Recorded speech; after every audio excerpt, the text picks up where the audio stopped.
प्रिय मित्रों, आप सभी को प्रेम भरा नमस्कार। आशा करता हूं कि आप सभी परमेश्वर के अनुग्रह से सुरक्षित और स्वस्थ हैं। जैसा हमने आपसे वादा किया था कि अगले प्रसारण से हम एक नई पुस्तक का अध्ययन आरंभ करेंगे। तो मित्रों, आज से हम बाइबल की 24वीं पुस्तक जो पुराने नियम में पाई जाती है उसका अध्ययन आरंभ करेंगे और उसका नाम है यिर्मयाह नबी की पुस्तक। दोस्तों, बाइबल में वह विलाप करने वाले भविष्यवक्ता के रूप में जाना जाता है। वह अपने उपनाम की तरह विलाप करने वाला मनुष्य था जिसका हृदय करुणा और प्रेम से भरा हुआ था। दोस्तों, आप देखेंगे कि यिर्मयाह की पुस्तक एक असामान्य पुस्तक है जो बाइबल की सभी असामान्य पुस्तकों के बीच पाई जाती है।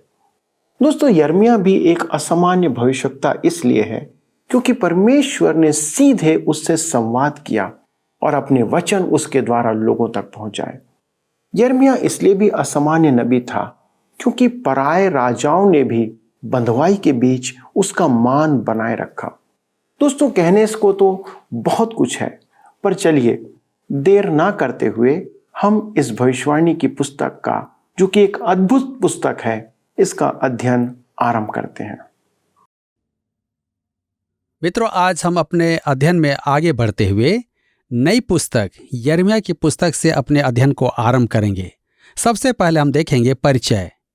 आज हम एक ऐसी पुस्तक का अध्ययन करने जा रहे हैं जिसका लेखक रोने वाला भविष्यद्वक्ता कहलाता है। यह बाइबल की एक असाधारण पुस्तक है। वैसे तो बाइबल की सब पुस्तकें ही असामान्य हैं, परंतु यह पुस्तक असामान्य रूप से असामान्य है।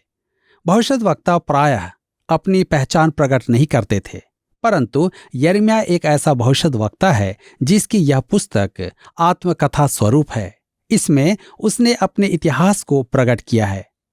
अतः मैं उसके विषय में जानकारियों की सूची दे देता हूं जिससे कि आप इस व्यक्ति को पहचान सकें जिसकी पुस्तक का अध्ययन आज हम करने जा रहे हैं। पहला है, यिर्मयाह का जन्म अनातोत के याजक परिवार में हुआ था। अनातोत यरूशलेम के उत्तर में स्थित है। इसे हम यिर्मयाह 1 अध्याय के 1 पद में पाते हैं। दूसरा है, यिर्मयाह के जन्म से पूर्व ही परमेश्वर ने उसे भविष्यवाणी की सेवा के लिए चुन लिया था। यिर्मयाह 1 के 5 में है। तीसरा है, युवावस्था के आरंभ ही में यिर्मयाह को भविष्यवाणी की सेवा में परमेश्वर की बुलाहट हुई। यिर्मयाह 1 के 6 पद में। चौथा है, यिर्मयाह को परमेश्वर ने भविष्यद्वक्ता नियुक्त किया। यिर्मयाह 1 अध्याय उसके 9 और 10 पद में। पांचवा है, यिर्मयाह ने यहूदा के राजा योशिय्याह के राज्यकाल में भविष्यवाणी आरंभ की थी और उसकी मृत्यु पर वह विलाप करने वालों में था। दूसरा इतिहास 35 के 25 पद में है। छठवां, यिर्मयाह को विवाह करने की अनुमति नहीं मिली क्योंकि वह समय बहुत बुरा था। यिर्मयाह 16 1 से 4 पद में। सातवां, यिर्मयाह ने एक को भी मन फिराव के लिए प्रेरित नहीं किया। प्रजा उससे घृणा करती थी।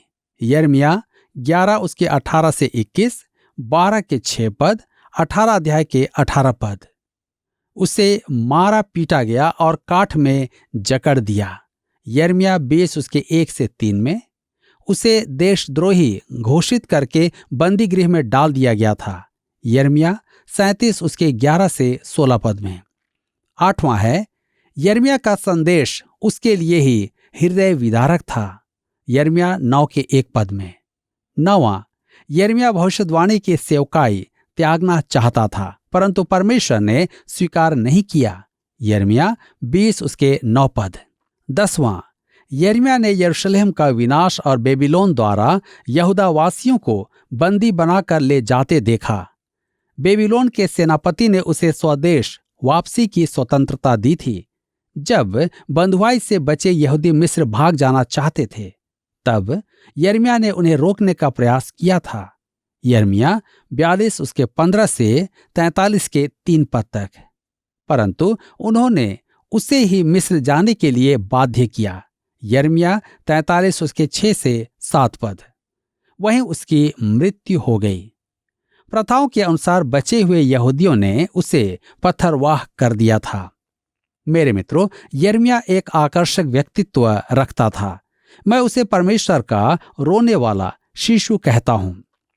ठट्ठे से नहीं, वह अधिकांश समय रोता रहता था। इसी कारण परमेश्वर ने उसे चुना था, क्योंकि उसमें एक मां का हृदय था, कांपती हुई आवाज थी और आंखों में आंसू थे कि दंड के कठोर संदेश को सुनाए। उसका संदेश उसी के दिल टूटने का कारण था। यिर्मयाह परमेश्वर का एक महान भक्त था। स्पष्ट कहूं तो आप और मैं उसे ऐसा कठोर संदेश सुनाने के लिए नहीं चुनते। हम तो किसी पत्थर दिल को चुनते कि ऐसा कठोर संदेश सुनाए, नहीं, परंतु परमेश्वर ने एक नर्म दिल, तरस खाने वाले मनुष्य को चुना।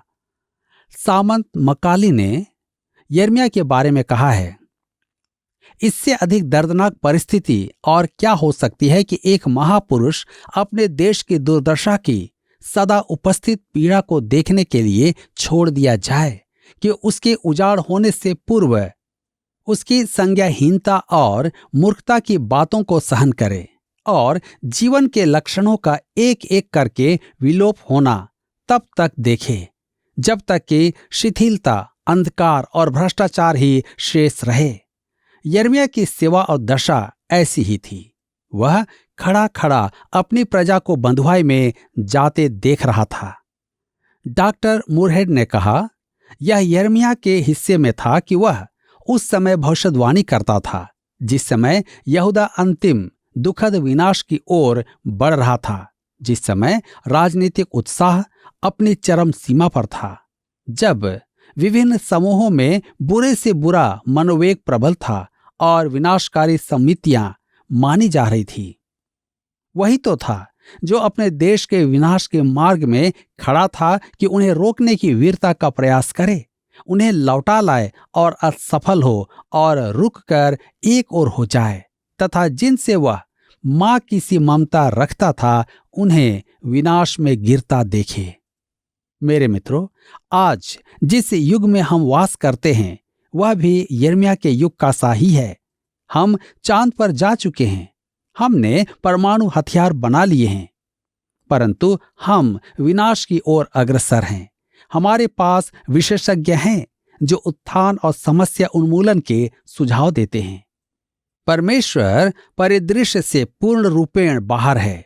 आज खरा वचन सुनाने का अर्थ है मनुष्य की घृणा का पात्र बनना। यही कारण है कि मैं कहता हूं, हम यिर्मयाह की परिस्थितियों में हैं। यही एक मुख्य कारण है कि आज यिर्मयाह की पुस्तक का संदेश हमारे लिए अत्यधिक व्यवहारिक होगा।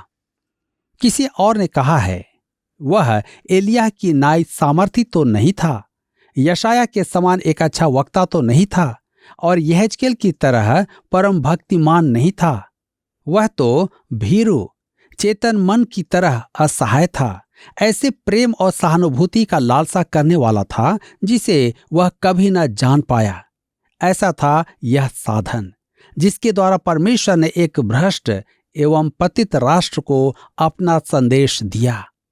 हम मत्ती रचित सुसमाचार 16 अध्याय उसके 13 और 14 पद में पढ़ते हैं, जहां लिखा है, यीशु कैसरिया फिलिपी के देश में आकर अपने चेलों से पूछने लगा कि लोग मनुष्य के पुत्र को क्या कहते हैं। उन्होंने कहा, कितने तो यूहन्ना बपतिस्मा देने वाला कहते हैं, और कितने एलिय्याह, और कितने यिर्मयाह या भविष्यद्वक्ताओं में से कोई एक कहते हैं। सबके विचार अलग अलग थे। वास्तव में वह क्या है यह कोई नहीं जानता था। यदि वे उसे यूहन्ना बपतिस्मा देने वाला या एलिय्याह सोचते थे तो उनके पास इसके प्रामाणिक कारण थे। उनका सोचना भी सही था, क्योंकि यिर्मयाह एक दुखी मनुष्य था जिसे पीड़ा का बोध था। प्रभु यीशु और यिर्मयाह में अंतर केवल यही था कि प्रभु यीशु हमारे दुखों और हमारे कष्टों को उठा रहा था, जबकि यिर्मयाह अपने ही दुख भोग रहा था और उसका मन दुखी था। एक बार तो उसने परमेश्वर से कह भी दिया था कि यह उसकी सहन शक्ति से बाहर है, उसे दिल का दौरा पड़ जाएगा। उचित होगा कि परमेश्वर किसी और को खोजे। परमेश्वर ने कहा, ठीक है, अभी तो मैं तेरा त्याग पत्र ले लेता हूं, परंतु तू लौटकर अवश्य आएगा। और वह लौट कर आया। उसने कहा, परमेश्वर का वचन मेरे भीतर आग के समान है और मुझे उसे सुनाना ही होगा। परमेश्वर ऐसे मनुष्य को चाहता था कि इस्राएल की संतान जाने कि परमेश्वर उन्हें दंड देगा और बेबीलोन की बंधुआई में भेजेगा, परंतु उसका मन दुख से भरा था। यशायाह के पुस्तक 28 अध्याय के 21 पद में वह कहता है, वह क्रोध दिखाएगा जो अचंभित काम है। यिर्मयाह ने अपनी सेवा जब आरंभ की तब यशायाह को कूच किए लगभग 100 वर्ष हो चुके थे। यिर्मयाह ने योशिय्याह के राज्यकाल में सेवा आरंभ की थी और बेबीलोन की बंधुआई तक सेवा करता रहा था। बेबीलोन में 70 वर्ष की बंधुआई की घोषणा यिर्मयाह ने ही की थी। उसने बंधुआई के अंधकार के परे ज्योति को भी देखा था। भविष्य के बारे में ऐसी महिमा की भविष्यवाणी किसी और ने नहीं की थी। हम इस पुस्तक में इसे देखेंगे। यिर्मयाह का संदेश इस्राएलियों को दिए गए संदेश में सबसे अधिक अप्रिय संदेश था। उसका संदेश केवल अस्वीकार ही नहीं किया गया, पर उसे देशद्रोही भी कहा गया, क्योंकि वह कहता था कि बेबीलोन की प्रभुता स्वीकार करने में ही भलाई है। 100 वर्ष पूर्व यशायाह कहता था कि विरोध करो। ऐसा अंतर क्यों था? क्योंकि यिर्मयाह के युग में आत्मसमर्पण के अतिरिक्त और कोई चारा नहीं रह गया था। परमेश्वर की व्यवस्था में उनका समय पूरा हो गया था। अन्य जातियों का समय आरंभ हो गया था, जिसका सिर बेबीलोन सोने का था। उसे दानियेल नबी की पुस्तक 2 अध्याय में हम पाते हैं। मेरे मित्रों, यिर्मयाह के संदेश का मुख्य विषय था ईश्वर त्याग, जिसे उसने 13 बार कहा है। इसके अतिरिक्त यह शब्द धर्मशास्त्र में पुराने नियम में केवल 4 बार आया है। 1 बार नीति वचन में और 3 बार होशे की भविष्यवाणी में। होशे का संदेश भी एक ईश्वर त्यागी देश के लिए था। इस पुस्तक में एक नाम जो सबसे अधिक आया है वह है बेबीलोन, 164 बार, जो संपूर्ण धर्मशास्त्र में व्यक्त बेबीलोन के नामों को जोड़ ले तो उससे अधिक है। बेबीलोन उनका शत्रु था। तो आइए हम अपने अध्ययन में आगे बढ़ेंगे और अध्याय 1 में देखेंगे, जिसका विषय है योशिय्याह के राज्यकाल में भविष्यद्वक्ता की बुलाहट। यह अध्याय हमें समझने में सहायता करेगा कि हम पहला शामुएल से दूसरा इतिहास में उन्हें संयोजित कर पाएं।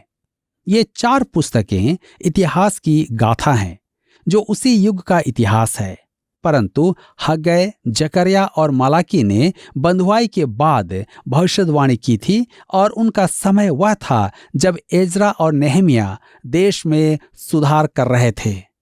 तो आइए हम पढ़ते हैं यिर्मयाह की पुस्तक 1 अध्याय उसके 1 पद।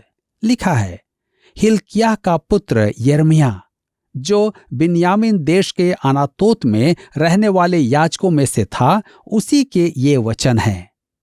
ध्यान दीजिए, हिल्किय्याह यिर्मयाह का पिता था।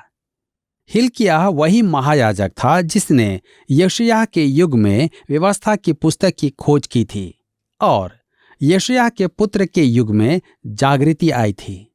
जागृति लाने वाला मनुष्य नहीं है, परमेश्वर का वचन जागृति लाता है।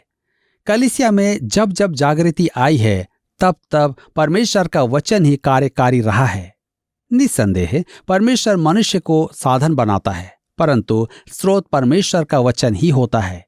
इस जागृति का वृतांत और इसका प्रभाव दूसरे राजाओं की पुस्तक अध्याय 22 तथा दूसरे इतिहास की पुस्तक अध्याय 34 में पाया जाता है।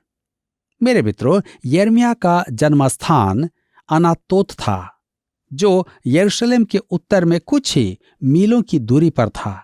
आइए हम पढ़ें यिर्मयाह 1 अध्याय के 2 पद। लिखा है, यहोवा का वचन उसके पास आमोन के पुत्र यहूदा के राजा योशिय्याह के दिनों में उसके राज्य के 13वें वर्ष में पहुंचा। योशिय्याह जब राजगद्दी पर बैठा था तब वह केवल 8 वर्ष का था और उसने 31 वर्ष राज्य किया। यिर्मयाह ने योशिय्याह के 13वें वर्ष में सेवा आरंभ की अर्थात उस समय यशायाह की आयु 22 वर्ष की थी और यिर्मयाह की आयु 20 वर्ष की थी। वे दोनों ही युवा थे और संभवतः मित्र थे। यिर्मयाह ने यशायाह के राज्यकाल में 18 वर्ष भविष्यवाणी की सेवा की और पहला इतिहास की पुस्तक 35 अध्याय उसके 25 पद में विदित है कि वह उसकी मृत्यु पर विलाप करने वालों में था। यशायाह ने एक बड़ी मूर्खता का काम किया था। मिस्र का राजा युद्ध पर निकला तो वह यहूदा के विरुद्ध नहीं था, परंतु यशायाह ने उसका सामना किया और एस्द्रलोन की घाटी या हर्मगिद्दोन मगिद्दो में उससे युद्ध किया और मारा गया। यिर्मयाह को उसकी मृत्यु का बहुत बड़ा दुख हुआ था, क्योंकि वह एक अच्छा राजा था। यहूदा में अंतिम जागृति यशायाह के युग में ही आई थी। वह एक महान जागृति थी।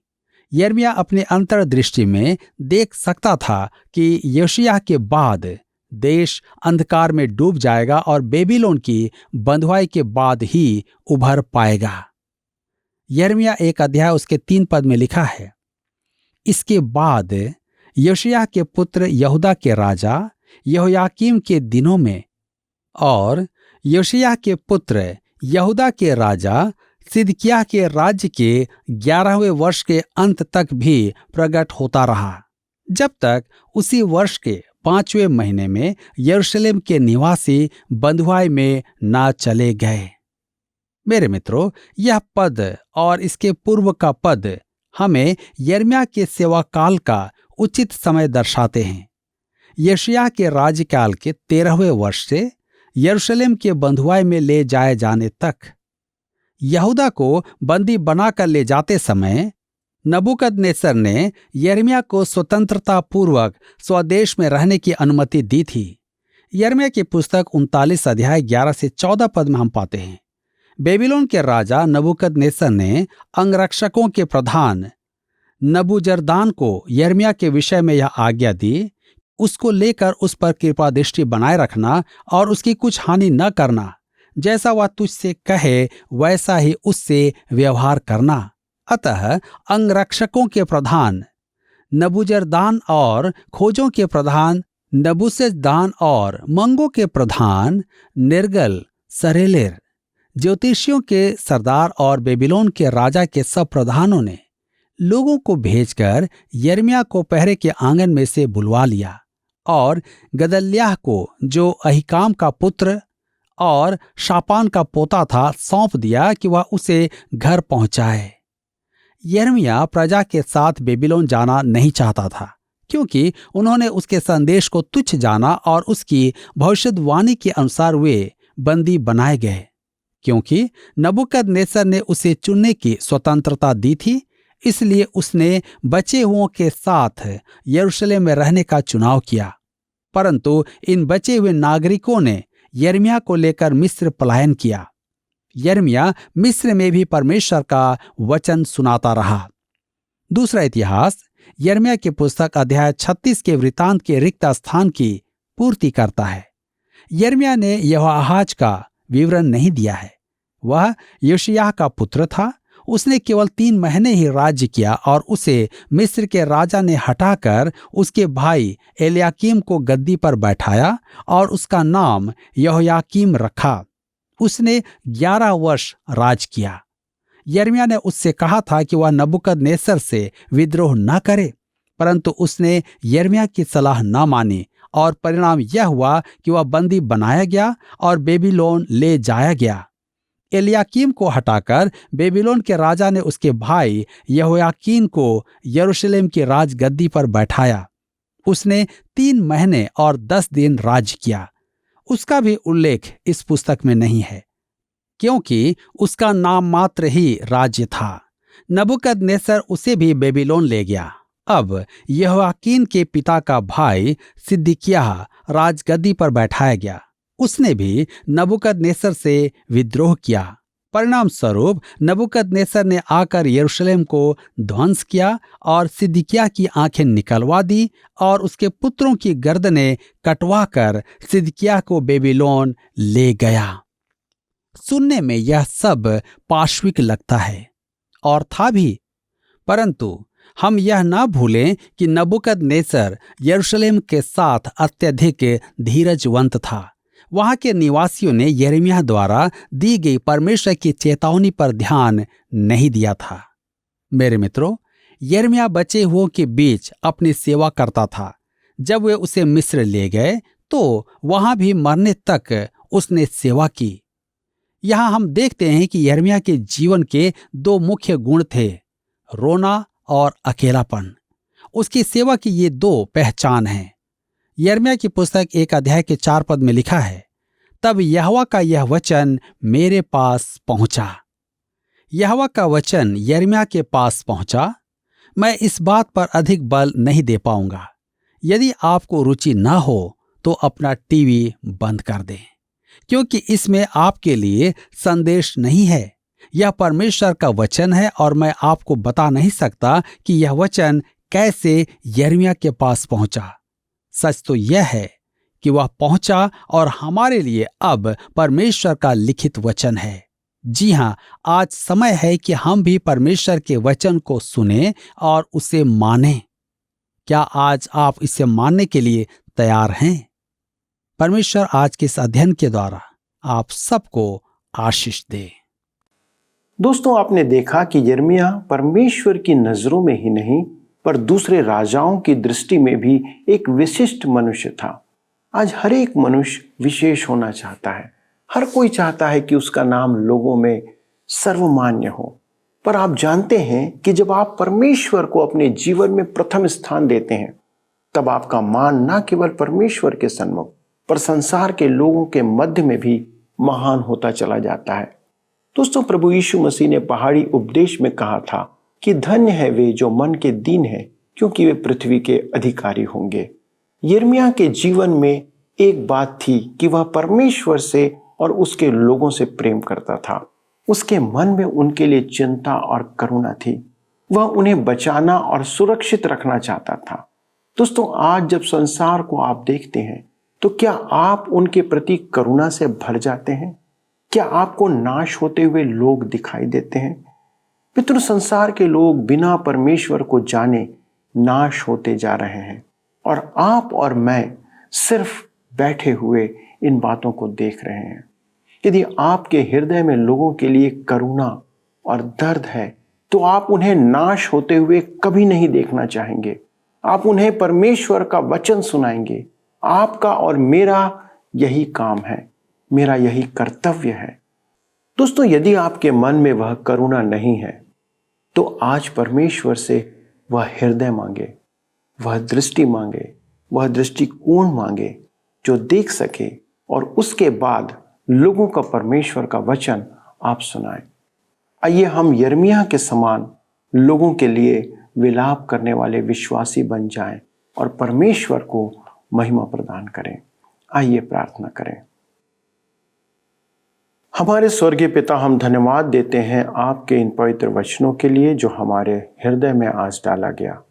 पिता, जब हम इस संसार को देखते हैं तो पाते हैं कि कितने ऐसे लोग हैं जो कि इस संसार के अंदर पाप में जीवन जी रहे हैं। वे नाश होने के लिए आगे बढ़ते चले जा रहे हैं।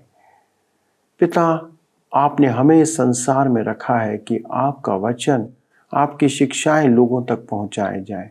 प्रभु, आज हमारी प्रार्थना है कि हर एक विश्वासी को प्रभु आप ऐसा मन और ऐसा हृदय दें, ऐसा दृष्टिकोण दें कि वे लोगों के लिए प्रभु चिंतित हों, लोगों के लिए विलाप करें, लोगों के लिए प्रार्थना करें, लोगों को प्रभु यीशु आपके वचन से अवगत कराएं, ताकि वे प्रभु यीशु आपको जानकर अनंत विनाश से बचाए जाएं। हमारे दर्शकों के लिए विशेष विनती है प्रभु, यदि उन्होंने अब तक प्रभु यीशु को नहीं जाना, उसके प्रेम को नहीं जाना, तो प्रभु आप उनकी सहायता करें कि वे इस अध्ययन के द्वारा और आने वाले दिनों में प्रभु आपके वचन की गहराई को समझें और जानें। प्रभु धन्यवाद देते हैं प्रार्थनाओं को सुनने के लिए। हमारे सभी दर्शकों को प्रभु आपके पवित्र, सुरक्षित और सामर्थ्य हाथों में रखते हैं और उनके जीवन में आपकी आशीषों की प्रार्थना करते हुए इस विनती को प्रभु यीशु क्रिस्ट के नाम से मांगते हैं। आमीन। प्रिय मित्रों, यदि आपके पास कोई प्रश्न है तो कृपया हमसे उसे साझा करें ताकि हम आपकी सहायता करने पाए। अपने प्रार्थना निवेदन हमें नियमित भेजते रहें, क्योंकि हमारी टीम है जो आपके लिए प्रार्थना करती है। अगले प्रसारण में परमेश्वर के वचन को हम आगे बढ़ाएंगे। तब तक परमेश्वर के अध्ययन में बने रहें और उसके प्रेम को दूसरों तक बताते रहें। प्रभु आपको आशीष दे।